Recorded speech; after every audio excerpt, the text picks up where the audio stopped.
to be educated, but I'm so frustrated. Hey y'all, welcome back to the channel, man. We're outside again, you know what I mean? I was thinking about the funk and who's done the funk and stuff like that. We got a lot of funk masters in this music industry, you know what I'm saying? But one thing about the funk masters, there were a few of them who knew how to break a song down and make it cry almost, you know what I mean? And one of those people was Rick James, man.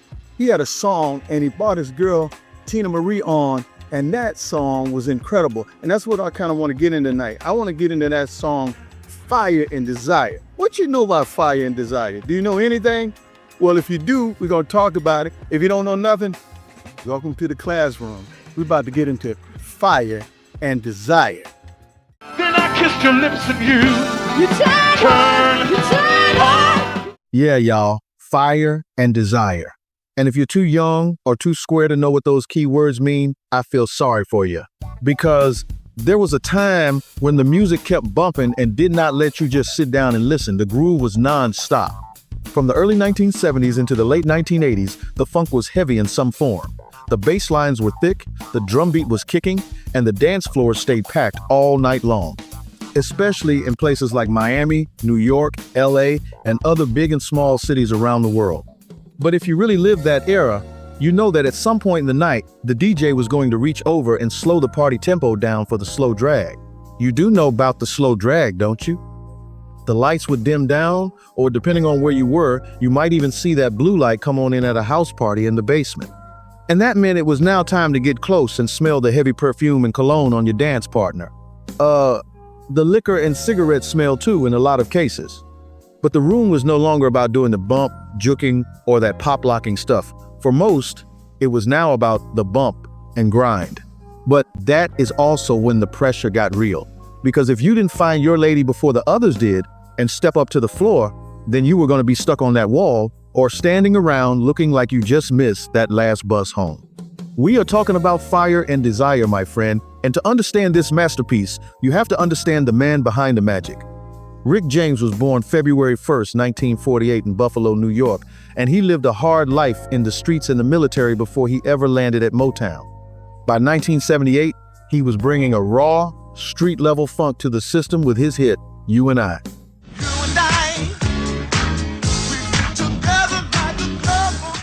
That record went #1 on the R&B charts and showed the world that Rick was not just an artist, he was a producer and an arranger who controlled his own sound.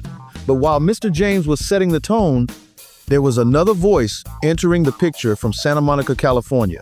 Teena Marie was born March 5th, 1956, and she had been grinding for years, writing and recording.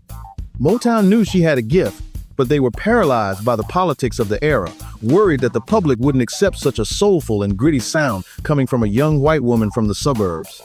Motown had been letting Teena Marie sit on the shelf for years, a so-called artist in development, recording demos that nobody knew what to do with. That was until one afternoon when Rick James heard that voice echoing through the studio hallways. He had heard soulful vocals coming from a room in the building and peeped in, seeing a little white chick sitting at the piano, singing like a real soul sister would. That blew his mind. So he let Motown know what he thought, but he did not ask for permission. He made a demand, telling the executives he was taking her under his wing and producing her a debut album himself, because he knew exactly how to marry her raw soul to his street-level funk.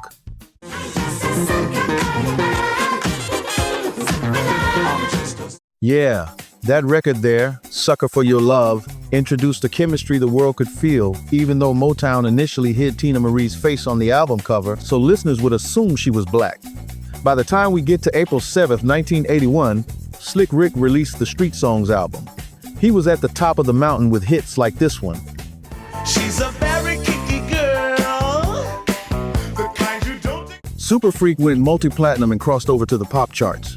But right in the middle of all that wild lifestyle and high energy, he decided to slow it all the way down for Fire and Desire.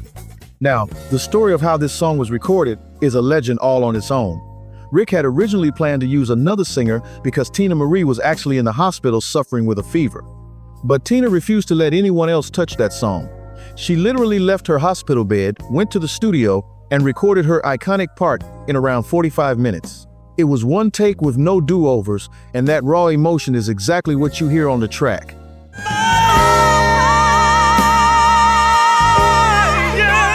This all took place during the street song sessions inside Motown's Los Angeles recording complex known as Hitsville West, where Rick James had full control of the room, running sessions his own way inside the Motown system. He built his records in layers, working with musicians from his circle, including players tied to his Stone City Band sound, with that steady bass approach and stripped-down grooves supporting the vocals. Rick handled the production, arrangement, and direction himself. And he intentionally pulled the instrumentation back on this track so the voices could carry the emotion instead of the band overpowering it. Fire and desire. The lyrics felt authentic because they mirrored a 2-year off-and-on romance that started the moment Rick hijacked her career in 1979. By the time they stepped into the booth for this track, they weren't just singing words, they were reliving the actual arguments and the late-night phone calls that had defined their lives behind closed doors. So you see him out maybe a week or two, he's with another woman? When Rick starts that long-spoken intro, he is telling a story about seeing an old flame while he is with someone new, and the tension is thick. Love them and leave. Ah, yeah, like that, Rick. Then Teena answers him with a voice that is clear and powerful.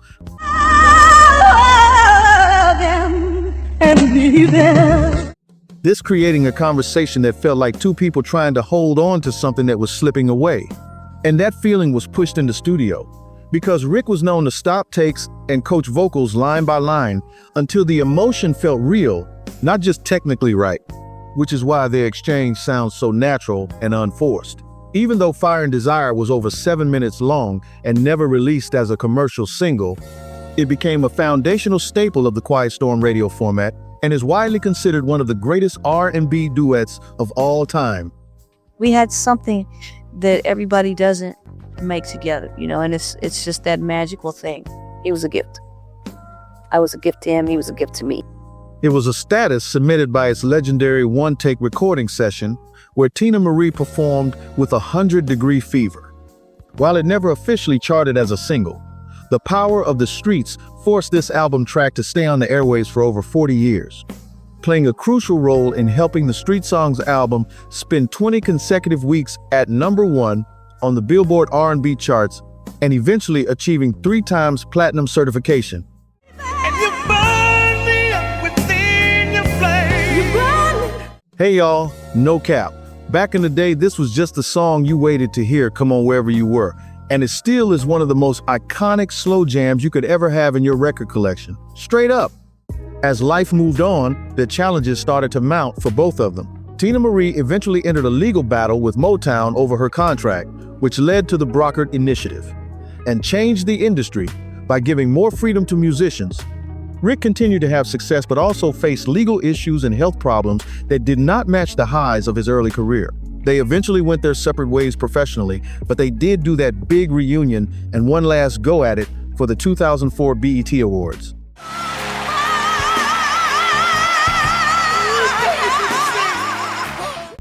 Man, they brought the house down with one final performance of their hit, but unfortunately, it would be the end of an era. Yet the greatness of this ballad was now cemented in stone and never to be forgotten. But even with all of that, these two superstars were only human, which meant, like all of us, they had an expiration date given the day they were born. Yeah, y'all, sadly, Slick Rick James died suddenly of congestive heart failure only 5 weeks after that BET performance, where he was 56 years old. The world lost a true visionary. And then 6 years later, Teena Marie passed away in her sleep of natural causes on December 26, 2010, at the age of 54. As of today, their legacy is still as strong as ever. Whether it is being sampled by modern artists, or played at the club, or in those late-night basement parties, Fire and Desire remains the ultimate moment of truth. So yeah, guys, that's just what it was, man. Teena Marie and Rick James said it all in that song right there. If you don't know nothing about it, hopefully now that you do. If you never knew anything about it, you gotta be careful that you're not listening to just one type of music. There's a lot of stuff going on in this music world, And one of the things that a lot of people sometimes forget, funk has its place, man. And that's what we're talking about on this channel lately. We're going to be doing some other stuff, so make sure you check back. I hope you appreciate this look at Fire and Desire with Rick James and Teena Marie. And make sure you subscribe, like, and all that stuff. Come back to the channel for the next one. See what we're going to be doing.